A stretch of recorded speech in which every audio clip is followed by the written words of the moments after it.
For regular videos on ancient cultures and forgotten civilizations, please subscribe.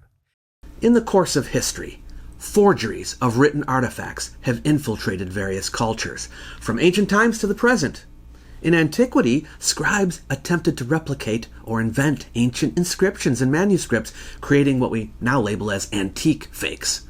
Since the Renaissance, Europe has seen a surge in the production of fake artifacts, similar to developments in China from the 11th century onwards, known as modern fakes, items created in recent centuries but pretending to be ancient. But written artifacts serve as crucial evidence for the state of languages throughout history and how they've changed, so ensuring the authenticity of these artifacts is vital for scholarly research, as fake specimens can severely impact linguistic analysis. Today, we're going to look at some of the most interesting examples from around the world of faked ancient texts that have fooled a lot of people. Why were they made? What were they trying to do? What made them so successful? Find out here. You like do-it-yourself history? I do. And one form of history that is super fun to work on is your own family history. That's why I want to tell you about the sponsor of this video, MyHeritage. What MyHeritage does is provide you with over 19 billion records, all at your fingertips, with which you can piece together your family's genealogy. Here are my record matches. And look, there's someone that matches, and we can review the match. And yeah, that seems to be the same person. Now, look at all these new people. This is information that I don't have in my tree yet. Now check these out. Discoveries. These are people that MyHeritage discovered for me.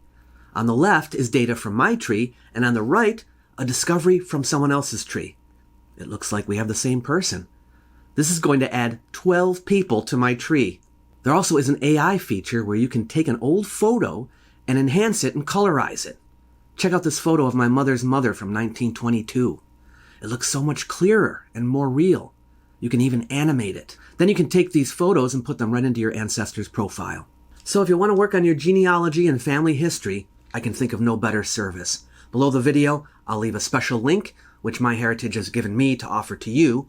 And with it, you can sign up for a 14-day free trial and enjoy all of MyHeritage's amazing features. Forgeries have long fascinated people. Fake written artifacts have been used to manipulate history, serving propaganda or apocryphal purposes. Many fakes still can be found in museums and collections worldwide, still unidentified. When discovered, forgeries inevitably disappoint. But they also prompt the development of new detection methods. Experts use a combination of content analysis, codicological, epigraphic, and paleographic techniques, along with scientific investigations, to detect forgeries.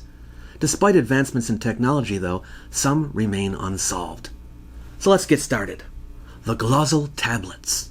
Glatzel, nestled within the rural district of Ferrières-sur-Sichon in central France, emerged as a focal point of archaeological intrigue during the 1920s, following the unearthing of a cache of artifacts within its fields. The saga unfolded when Émile Fredin, a young local, and his grandfather were tilling their land on March 1st, 1924.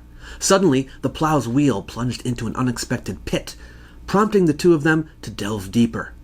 Instead of merely extracting the plow, Fredin, then 16 years old, meticulously excavated the area, revealing a trove of remarkable finds. Word of these discoveries soon reached the ears of local teachers, who, recognizing their significance, urged Dr. Antonin Morlet, a respected physician from nearby Vichy and a passionate amateur archaeologist, to conduct formal excavations at Glatzel. The archaeological bounty uncovered at Glatzel comprised an eclectic array of artifacts, including bone figurines, clay objects reminiscent of prehistoric artistry, anthropomorphic pottery bearing striking parallels to Trojan artifacts, and tablets adorned with inscriptions in an unfamiliar script.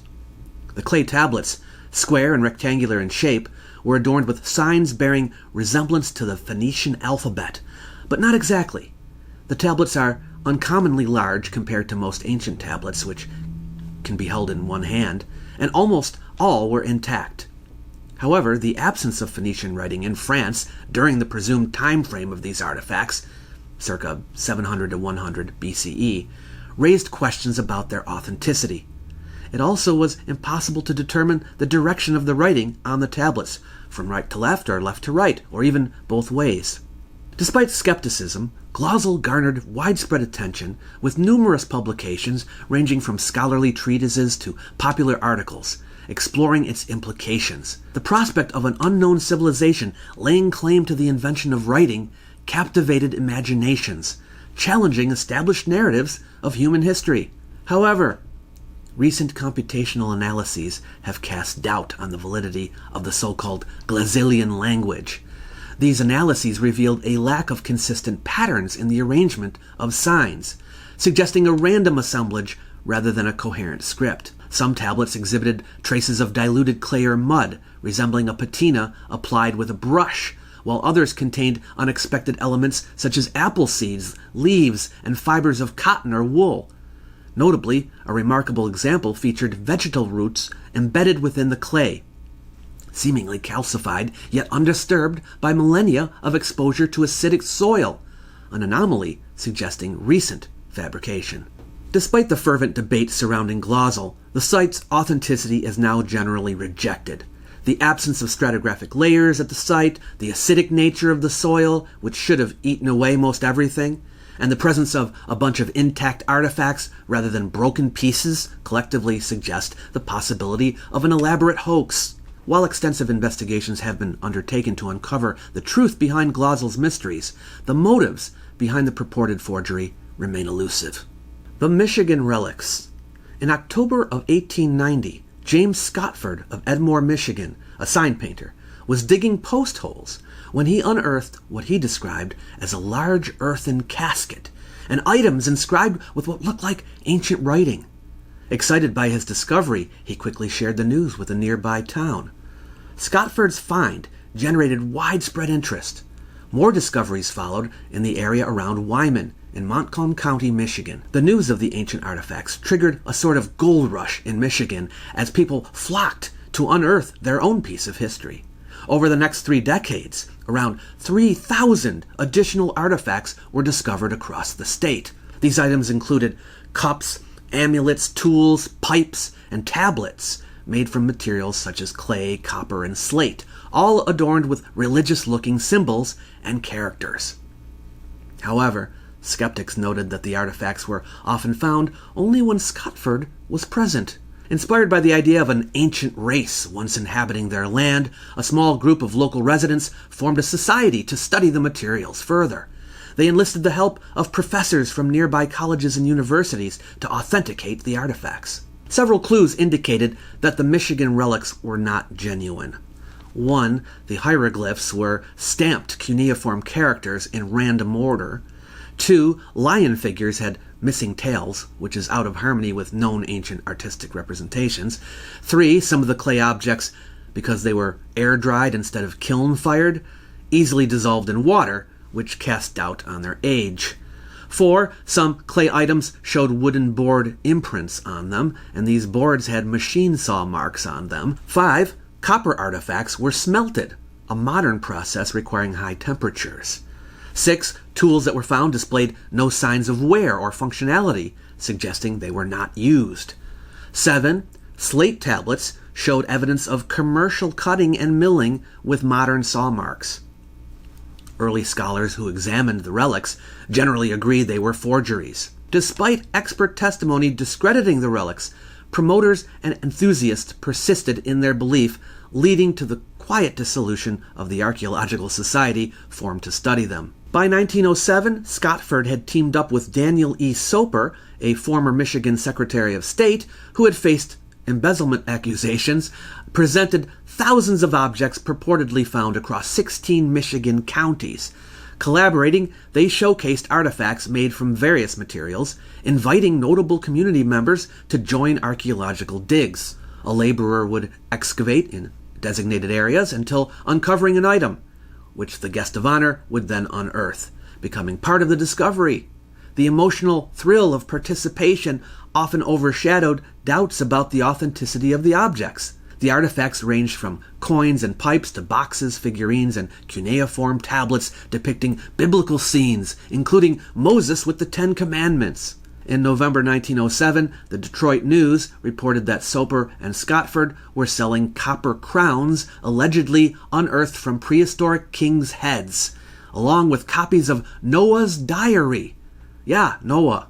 Scotford frequently arranged for local witnesses to observe his excavation of the objects. Despite skepticism from some quarters, many trusting customers fervently believed in the relics' legitimacy.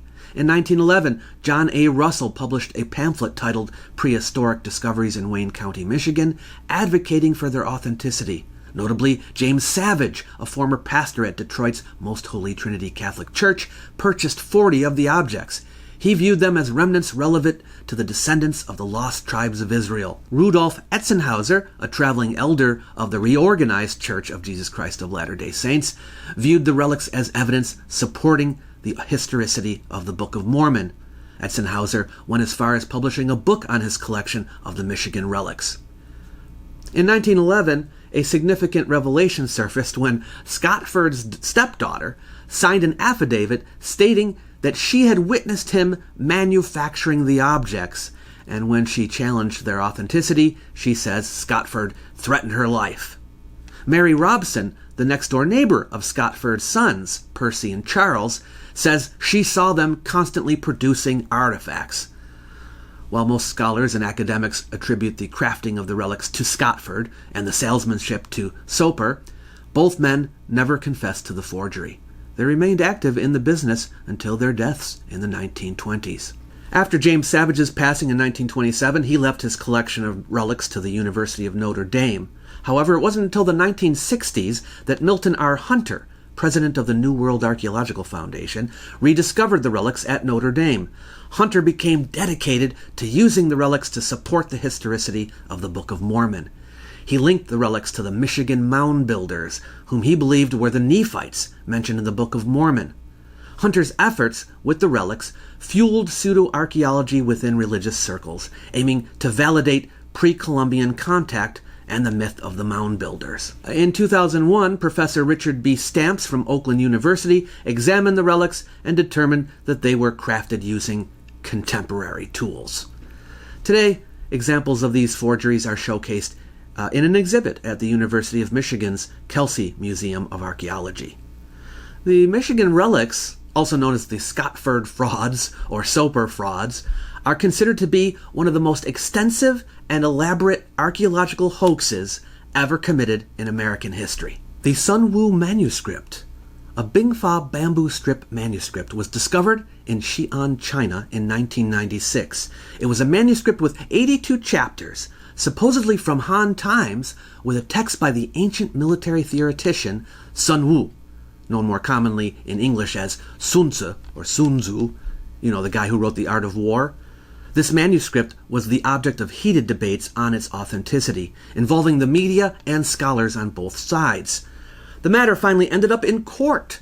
The bamboo manuscript experts immediately knew that it was a fake, since the first reports had already mentioned that the 3 units of the strips were bound together with strings running through holes, and that it was written with lacquer, which genuine manuscripts never contained. In this instance, the bizarre binding method and use of black paint for writing immediately signaled problems regarding the authenticity of the manuscript to the eyes of scholars, who have personally handled numerous collections of genuine strips. The Gospel of Jesus' Wife. I don't want to give you the impression that professional scholars can't be fooled. On September 18, 2012, Karen King from Harvard Divinity School made an announcement at the International Coptic Congress in Rome about the discovery of a fragment of papyrus. The circumstances of its original discovery remain unknown, but there are some details. It was in the possession of a private collector who reached out to Karen King for assistance in deciphering its contents. Initially, the collector's identity was kept anonymous upon request. The earliest documentation about the fragment provided by this collector dates back to November 12, 1999, in a bill of sale, which mentioned that the previous owner had obtained 6 pieces of papyrus in 1963 in Potsdam, East Germany. Accompanying the bill of sale was an unsigned, undated, handwritten note suggesting that a Professor FAKED, possibly from the Faculty of Egyptology at the Free University in Berlin, believed it could be evidence of a potential marriage of Jesus. The fragment itself is a small and delicate piece of papyrus measuring just 1.6 inches, 4 centimeters in height, 3.2 inches, 8 centimeters wide, with Coptic script writing on both sides. One side contains 8 incomplete lines of writing, while the reverse side has 6 lines, but it's significantly damaged with faint ink, making only 3 words and a few individual letters visible. The title Gospel of Jesus' Wife was assigned to the fragment simply for reference purposes. It's uncertain whether the term gospel was part of the ancient title of the work to which this fragment belonged, or that it even had a title at all, as many ancient Christian writings did not. The content of the text resembles other texts in the gospel genre, depicting Jesus in dialogue with his disciples.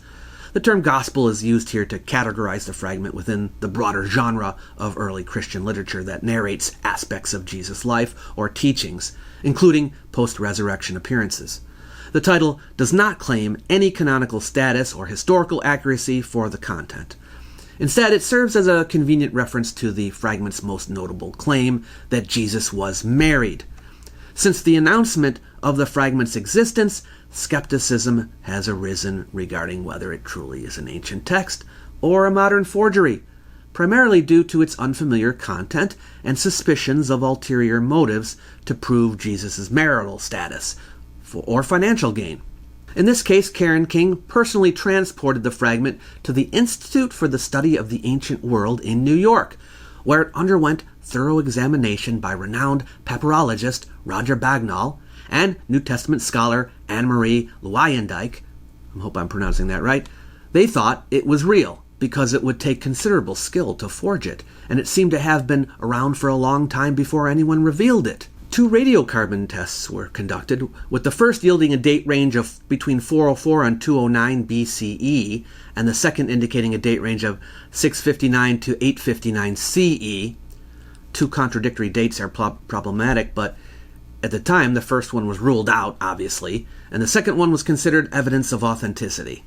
Normally, you would want more samples taken to confirm a date. Micro-Raman spectroscopy conducted by James T. Yardley and Alexis Hagedorn at Columbia University matched the ink's carbon composition with other papyrus samples from the 1st to 8th century CE. Despite some unusual grammatical features, linguistic expert Ariel Shisha-Halevi found no evidence of forgery in the text language. The handwriting, though unconventional by ancient scribe standards, aligns with less sophisticated writings found in magical text or school exercises. Some critics suggested the possibility of the fragment's content being copied from another ancient text, such as the Gospel of Thomas, but King argued that even if so, such practices were common in antiquity. Furthermore, the content of the fragment aligns with historical debates within early Christianity regarding women's discipleship and marital ideals. Considering the apparent antiquity of the papyrus, ink-type handwriting, Coptic grammar, and historical context, Professor King suggested that the papyrus was a 4th century Coptic copy of a late 2nd century Greek text. In a June 15, 2016 article in the Atlantic Monthly titled "The Unbelievable Tale of Jesus' Wife," journalist Ariel Sabar cast doubt on the origin and authenticity of the papyrus fragment purported to be the Gospel of Jesus' Wife. The owner of the fragment was revealed as Walter Fritz, a German immigrant residing in Florida. Sabar's investigation discredited Fritz's account of the fragment's history, including its alleged previous ownership by someone named Lacombe, whose family said he never owned the fragment, and a questionable letter dated 1982 from Dr. Peter Monroe. Further evidence suggested the papyrus was a forgery. Initially denying ownership, Fritz later admitted to it. He had a background in Egyptology and Coptic studies, but left the Free University of Berlin amid accusations of plagiarism. Subsequently, he departed from his position at the Stasi Museum in Berlin after items went missing. And in Florida, Fritz operated adult websites featuring his wife, who claimed she was a channel of divine communication. Speculation arose that financial troubles, a desire for notoriety akin to the Da Vinci Code, or revenge against the academic world drove Fritz to forge the text. Fritz denied forging the Gospel of Jesus' Wife, though he admitted the capability to do so. In Sabar's 2020 book, Veritas, a Harvard professor, a con man, and the Gospel of Jesus' Wife, he unveiled Fritz's fabrication of a fake master's degree in Egyptology submitted with job applications to Sarasota County schools in 2013. The day after the Atlantic article came out, Professor King was interviewed for The Atlantic, and she conceded that their investigation tips the balance towards forgery. Subsequently, she told the Boston Globe that all the materials Fritz gave her appear to have been fabrications. The Darius inscription. That scholars can be fooled was illustrated again recently. In December 2022, two hikers exploring the Tel Achish National Park in southern Israel discovered a small pottery fragment measuring 4 by 4 centimeters, adorned with 3 words in an ancient script.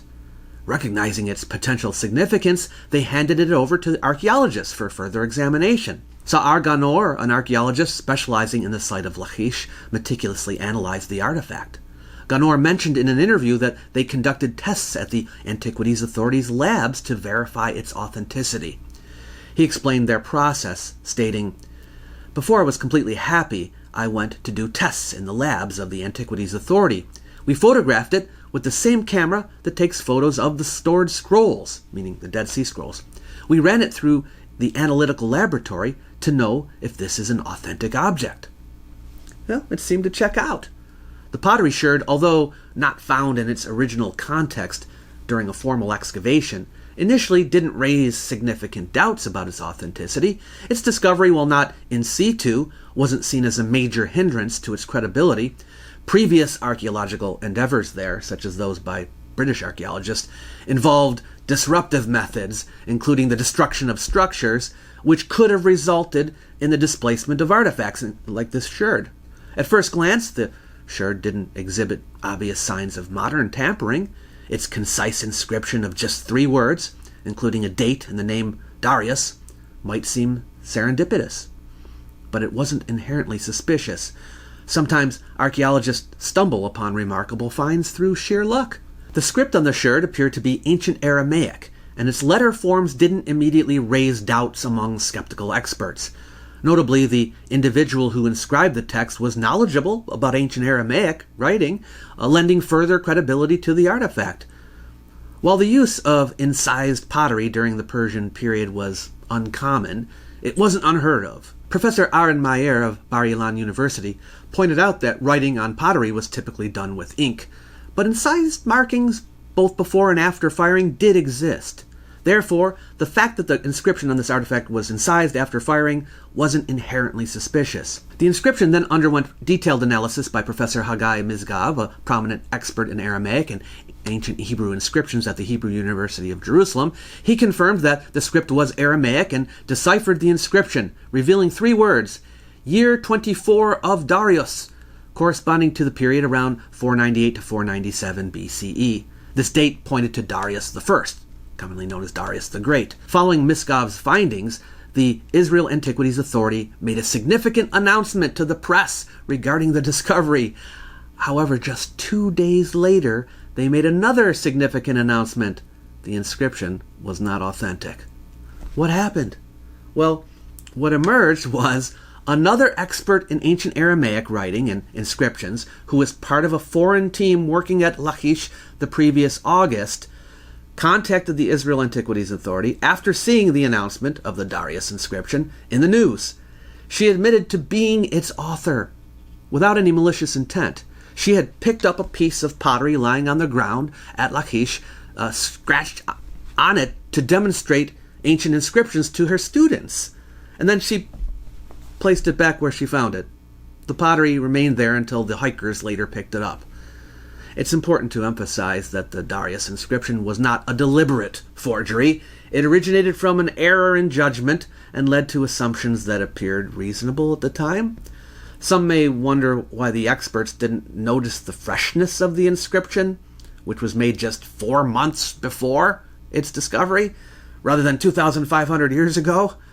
Professor Gideon Avni, the chief scientist at the IAA, reports that an investigation into this specific issue is ongoing. Additionally, In authentic ancient artifacts, the writing should display patina, a shiny mineral veneer that develops over time.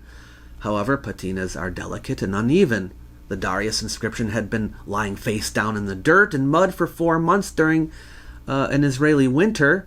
The IAA laboratory is currently examining the microenvironment where the artifact was found to determine if it could have caused artificial weathering or accelerated patina formation on the writing. Moreover, fakes are typically identified by their poor quality, but in this case, the individual who inscribed the writing was herself an expert in the field. Therefore, the craftsmanship was of high quality, making it difficult to detect as a forgery. Lachish, much like other ancient cities in the Levant, is scattered with fragments of ancient pottery, some of which bear inscriptions. The city was an administrative center during the Persian period, so it ticked all the boxes for authenticity. The consensus is that it was an honest mistake, albeit one that could have been prevented. Importantly, it is illegal to remove artifacts from archaeological sites or tamper with them in any way. The expert in Aramaic writing should not have picked up the pottery sherd and inscribed it, and if she did, she should have handed it over to the excavation team. Uninvolved experts suggest that more thorough scientific analysis should have been conducted before making the announcement. Any inscription found outside of a controlled scientific excavation and not in its original location should be approached with extra caution, which was not the case here. While laboratory testing is helpful, it's not foolproof, as some labs have authenticated modern forgeries in the past. So far, we have discussed fakes, instances where the forgery attempted to produce artifacts that looked ancient. But sometimes you can have a forgery of an ancient text without a fake. It's crucial to distinguish between forging the object itself and forging its content, as both have different implications. Since we're discussing ancient texts today, our concern is largely with the content. In some cases, forgeries claim to be copies of ancient texts rather than the originals. This kind of forgery has the advantage of claiming antiquity without having to create anything that looks ancient except the text itself. You can just say it was copied from an authentic ancient text. Let's look at some examples. The Donation of Constantine. This text, which is purported to be an imperial decree from the Roman Emperor Constantine the Great, the first Christian emperor, who ruled Rome in the 4th century, was found in several medieval manuscripts, the oldest being from the 9th century. The text claimed that Constantine I granted the entirety of the Western Roman Empire to the Roman Catholic Church. The alleged motivation behind this donation was Constantine's gratitude for being miraculously cured of leprosy by Sylvester I, Bishop of Rome. The legitimacy of this document was initially met with skepticism, but eventually accepted, largely due to the beneficial implications for the Western Church. It wasn't until the 15th century that serious questions about the validity of the donation arose. Nicholas of Cusa, a theologian, philosopher, and writer, seems to have been the first to cast significant doubt on the document's authenticity. However, it was Lorenzo Valla, a priest, humanist, and orator, who definitively proved the donation of Constantine to be a forgery, using historical and linguistic evidence. Valla demonstrated that the language and style of the donation were inconsistent with the historical era of Constantine, similar instead to the language of a later period, possibly the 8th century. One significant point of contention was the use of the word satrap, which Valla believed Romans of Constantine's time would not have employed. Valla's motivation to expose the forgery was likely influenced by his employer at the time, Alfonso of Aragon, who was embroiled in a territorial conflict with the Papal States. The donation of Constantine had been frequently invoked to bolster the temporal power of the papacy since at least the 11th century. While the exact date of composition of the donation of Constantine remains uncertain, it is believed to have been written sometime between 751 and 756, coinciding with the beginning of the reign of Pepin the Short, king of the Franks, who gave land north of Rome to the Lombards. The donation of Constantine directly contradicted Pepin the Short's donation and was an attempt to annul it. Despite Valla's compelling arguments, opposition from the church prevented the formal publication of his essay until 1517. Nevertheless, Valla's work gained popularity among Protestants.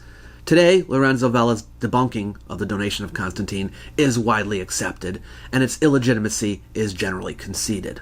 The Fourmont inscriptions. In 1729 to 1730, Michel Fourmont, a French priest, scholar, and antiquarian, embarked on a journey through Greece at the behest of King Louis XV, tasked with procuring manuscripts for the royal library.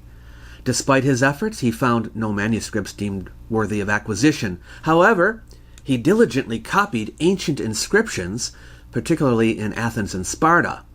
It later emerged that the text he published over the subsequent 15 years until his death in 1746 were all fraudulent. The official commencement of the mission dates back to August 28, 1728, when the Count of Maurepas, then Secretary of State to King Louis XV, decreed a mission to the east to collect manuscripts for the royal library. The mission was entrusted to two scholarly clergymen from the Academy of Inscriptions, François Sévin and Michel Fourmont. Their mandate was clear: access the Sultan's library in Constantinople and obtain texts by prominent ancient authors missing from the king's collection, or copy them if necessary. However, the mission proved arduous and yielded fewer results than anticipated. Fourmont, departing Constantinople in February 1729, traveled to the Greek islands and Athens, copying inscriptions but failing to secure manuscripts of significance. Upon returning to Paris in 1730, Fourmont faced disappointment, as Sévin had amassed a significant collection of manuscripts, albeit not the desired ones. Despite this setback, Fourmont commenced work on an ambitious publication with plates and commentary, though he was unsuccessful persuading sponsors to fund it. By the time of his demise in 1746, only 3 inscriptions had been published, all of which were later revealed as forgeries. Count Caylus and Abbé Barthélemy, using Fourmont's papers, posthumously published inscriptions, purportedly copied in Sparta, and these also proved to be fraudulent. Fourmont's motivation for publishing these forgeries, along with Caylus and Barthélemy's complicity, was evident. The fraudulent texts garnered significant interest among contemporaries. Employing a special alphabet of his invention, a blend of Greek and Phoenician letters, Fourmont sought to assert the Semitic origin of the Spartans. The use of this unique script in both Fourmont's lifetime publications and those posthumously published by Barthélemy and Caylus underscored the deceit. The scholarly community initially greeted Fourmont's purported discoveries with fervor, deeming them sensational revelations. However, skepticism simmered beneath the surface as some found the discoveries too remarkable to be genuine. It wasn't until 1791 that Richard Payne Knight cast doubt on Fourmont's work in his seminal book on the Greek alphabet, highlighting discrepancies in the letters' forms, the implausibility of the new words, and the uncanny resemblance of the text to French phraseology. Despite Knight's compelling arguments, Fourmont continued to enjoy support, particularly in France. Later travelers to Greece had trouble finding inscriptions that Fourmont said existed.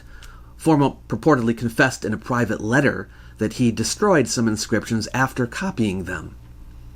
Edward Dodwell, a British traveler, recounted his visit to Sparta in 1806, where he witnessed marbles that had been defaced by Fourmont, rendering their inscriptions unreadable. The decisive blow to Fourmont's credibility came decades later, courtesy of George Hamilton Gordon, the 4th Earl of Aberdeen. During his grand tour of Greece in October 1803, Aberdeen stumbled upon 2 stone bas-reliefs in a chapel south of Sparta, which Fourmont said he had copied the inscriptions from.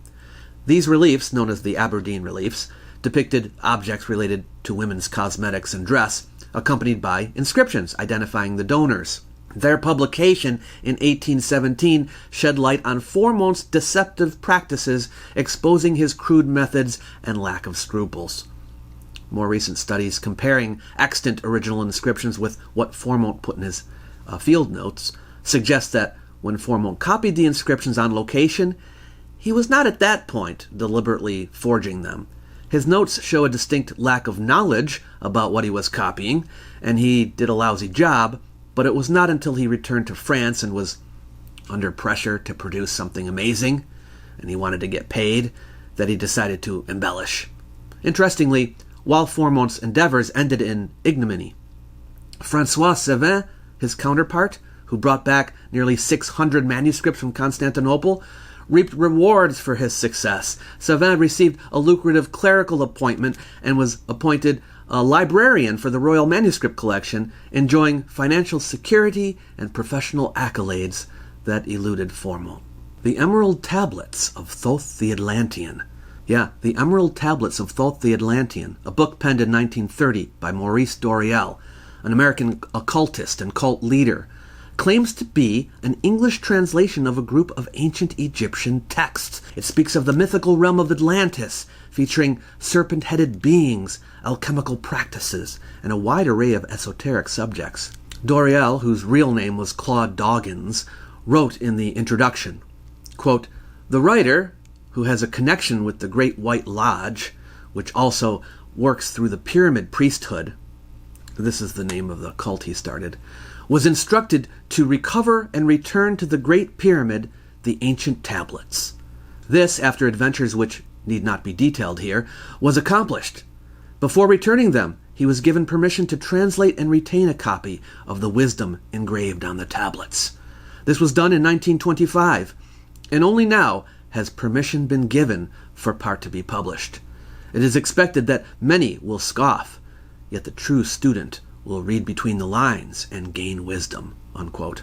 So Doreal purportedly obtained the Emerald Tablets during an expedition to the Great Pyramid of Giza in 1925. He claimed to have translated these ancient tablets, attributing their origin to the Egyptian deity Thoth, whom he claimed was a monarch of Atlantis.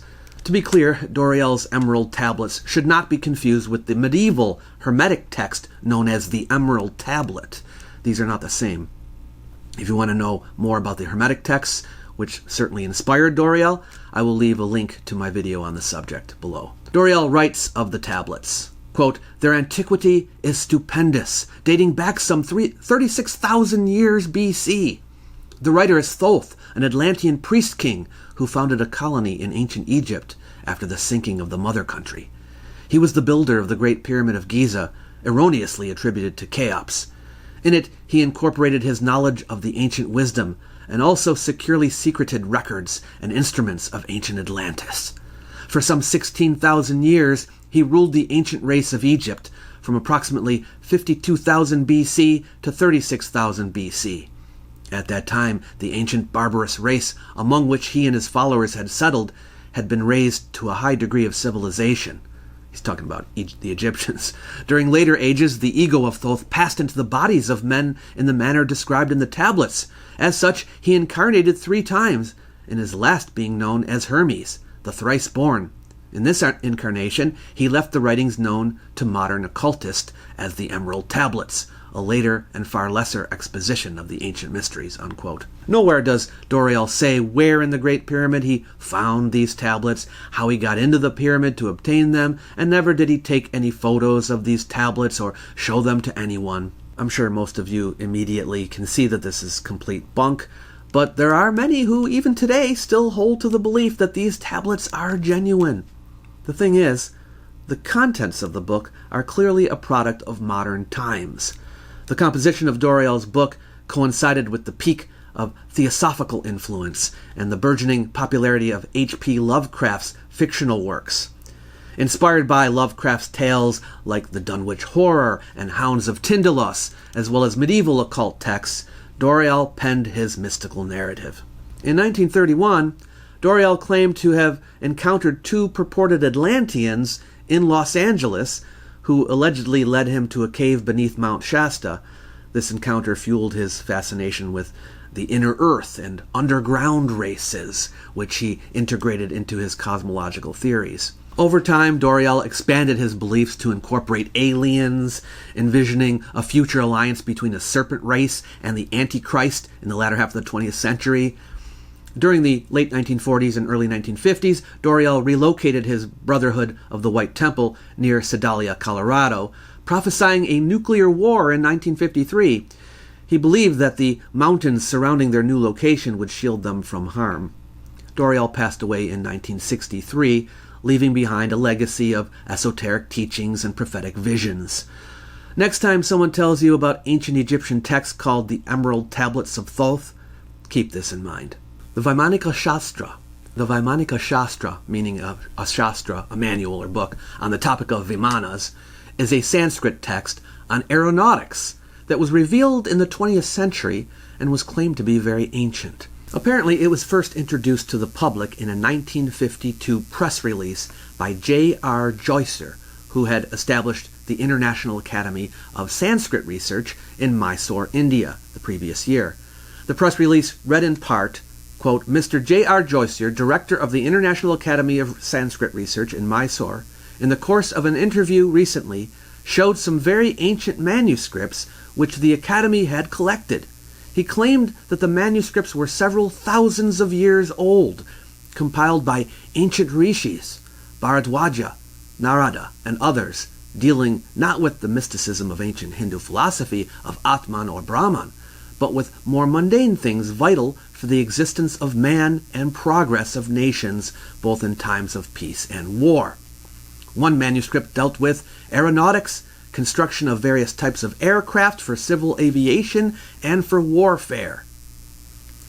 The Vimanika Shastra was claimed to be only a small part of a larger work called Yantra Sarvasva, all about machines, and composed by the great sages of old for the benefit of all mankind. This entire work was previously unknown. The first edition of the Vimanika Shastra, titled Brihad Vimana Shastra, was published by Sri Brahmuni Panvrajaka in 1959. It comprised verses in Sanskrit with a Hindi translation. Subsequently, Joycer released his version, titled Vimanika Shastra, in 1973, which included the same Sanskrit verses along with an English translation. Notably, the English version featured drawings of some crafts, something absent from the Hindi edition. The book asserts that the Vimanas, referenced in ancient Sanskrit epics, were sophisticated aerodynamic flying vessels. Comprising 3,000 shlokas, verses, distributed across 8 chapters, it delves into various topics, including the definition of an airplane, the role of a pilot, aerial navigation routes, provisions for sustenance, attire, metallurgy, mirror usage in warfare, diverse machinery, and yantras, as well as detailed descriptions of specific aircraft, like the Mantrik, Tantrik, and Kritak. Among these, 4 planes named Shakuna, Sundara, Rukma, and Tripura are elaborated upon extensively. Maharishi Bharadwaja is credited as the author of this text. Bharadwaja is a revered Vedic sage, a legendary figure who lived thousands of years ago and is believed to have contributed to the Rig Veda. So where did they get this book? Was a copy dug up on an archaeological site? Was it hidden away in a library of ancient manuscripts?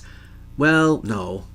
In his introductory remarks to the book, Joycer states that Pandit Subbaraya Shastri of the town of Anakal in India dictated the verses to Sri G. Venkatachala Sharma between the years 1918 and 1923. Sharma was a close associate of Pandit Subbaraya Shastri during his later years. Shastri died in 1941. It appears that Shastri, who was supposedly endowed with certain mystical powers, used to recite verses whenever he got inspiration.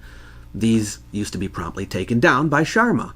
After the full text had been completed, copies were made, which later found their way to several places. What appears strange in the whole matter is that Shastri, who apparently was not a Pandit in any ordinary sense, Pandit is a scholar, and he never had any formal education, dictated this work, but nowhere in it did his name appear. Both versions say that Maharshi Bharadwaja is the author, not Shastri. Supposedly Shastri, through mystical means, was able to connect with Bharadwaja, who dictated the words to him. Shastri was known for his humility and lack of pretension, so it seems unlikely that he is the originator of this claim. It is stated in his autobiography that he was unsure of the practicality of the ideas set forth in the Vimanika Shastra. In fact, with some help from Shastri, one fellow tried to make models of the aircraft discussed in the book, but they couldn't get any of them to work. So someone else seems to be the originator of the idea that the sage Bharadwaja is the true author. Anyway, the meter, structure, and vocabulary of the Sanskrit of the text has been studied and shown to be simple and modern, not ancient. It reflects the type of language Shastri would have used, not Bharadwaja. The book is a real text from the 20th century, but not a real composition from thousands of years ago. The Gospel of Barnabas. The Gospel of Barnabas recounts the life of Jesus, attributed to the early Christian disciple Barnabas, depicted as one of Jesus' apostles in this book. The book's introduction to Europe occurred through John Toland's book Nazarenus, or Jewish, Gentile, and Mohammedan Christianity, published in 1718. Toland, a renowned free thinker, describes encountering an Italian manuscript of this Mohammedan gospel in 1709, later acquired by Prince Eugene de Savoy and housed in the Austrian National Library. This manuscript's watermark suggests a circa 1600 origin. George Sale's introduction to his Quran translation in 1734 mentions a Spanish manuscript of the same text. Joseph White's 1874 English translation quotes excerpts from it, derived from either a copy or the original manuscript. But the Spanish manuscript disappeared for 2 centuries. Then, a Spanish manuscript resurfaced in 1976, discovered by John Fletcher in Sydney University's library. This manuscript likely copied Sale's version from the 18th century, but there are some indications of some tinkering with it. The Spanish version of the Gospel of Barnabas is introduced by a prologue in which a figure named Fra Marino recounts various anecdotes, including one in which he claims to have stolen a copy of the Gospel of Barnabas from the Vatican Library while Pope Sixtus V Montalto was asleep. The Gospel of Barnabas, while aligning with the canonical Gospel's core narrative, telling the story of Jesus of Nazareth from his birth to his crucifixion, includes extraneous material, serving as a gospel harmony, integrating elements from all 4 canonical Gospels. However, it also contains additional content, some of which harmonizes with Islamic thought. Is it possible that it is authentic? There is an apocryphal Gospel of Barnabas mentioned in the Galatian Decree, itself a forgery from the 6th century, purporting to be from the 5th. But not a single line of this Gospel of Barnabas has been preserved, so it's not possible to affirm that it is one and the same with the one that we're talking about. And there are many signs that it is a forgery. The book contains mistakes that demonstrate the author knew very little about the geography and history of Judea and Galilee during the time of Jesus. But there are even features that show the book unlikely to be ancient at all. Coin descriptions, a golden denarius divided into 60 minuti, are medieval. There are references to king's barons and to knights. There is reference to leg hose. Judas is dressed as a juggler. Fistula, a medieval medical term, is used.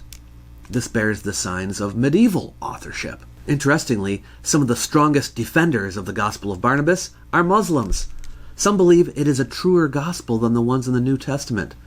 However, there are significant issues with the Gospel of Barnabas that Muslims are often unaware of, which might lead them to reconsider its authenticity. The Gospel of Barnabas portrays Jesus as not considering himself the Messiah, but instead implying that Muhammad would be the Messiah.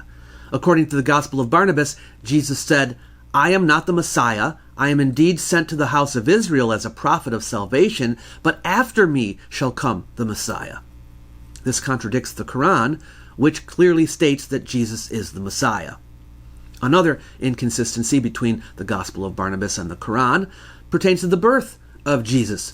Now, according to the Gospel of Barnabas, it describes the virgin as being surrounded by a bright light and giving birth to her son without pain. These details align more with Roman Catholic beliefs from the Middle Ages, reflecting the imagery associated with the Virgin Mary in European churches during that time. No such specifics are mentioned in the biblical accounts of Jesus' birth. Conversely, the Quran presents a different narrative, stating, quote, "And the pangs of childbirth drove her into the trunk of the palm tree," unquote. Pangs of childbirth. Yeah. Another discrepancy between the Gospel of Barnabas and the Quran relates to the concept of punishment in the afterlife. In the Gospel of Barnabas, it suggests that the faithful who lack good works will endure torment in hell for 70,000 years, a notion not aligned with the teachings of the Quran.